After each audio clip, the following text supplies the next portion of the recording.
Ислам діні ешкімді араб болуға шақырмайды. Құраннан да, хадистен де жер бетіндегі өзге халық өкілдерін арабтың дәстүрі мен салтын, тілі мен ділін қабылдауға үндеген бірде-бір аят пен өсиетті таппайсыз. Алайда еліктеуге келгенде ешкімге дес бермейтін біздің жастарымыз араб сөзін араластырып сөйлеуді, арабша киінуді парыз деңгейіне көтергендей әсер қалдырады.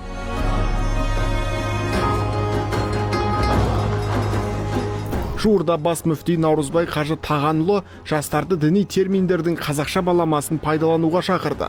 Атап айтқанда, Рамазан айында сухыр емес сәресі, ифтар емес ауызашар деп айту дұрыс екенін жеткізді. Әу бастан айтылып келе жатқан бұл ескертудің тағы бір мәрте биік мінберден жұртшылыққа жолдануы құптарлық іс. Жалпы сухыр мен ифтардан бөлек дін жолындағы жастарымыз қолданып жүрген өзге де араб сөздері аз емес. Олардың қазақша баламасы болмаса бір сәрі. Алайда қазақ тілінде ежелден қалыптасқан атаулары бола тұра, арабшасын қолдануға талпынуын қалай түсінсек болады?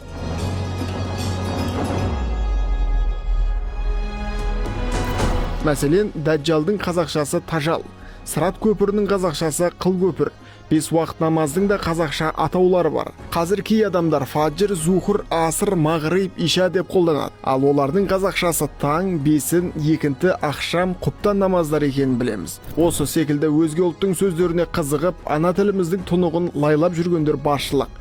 Бұл дінді үйренудің жолы болмаса керек.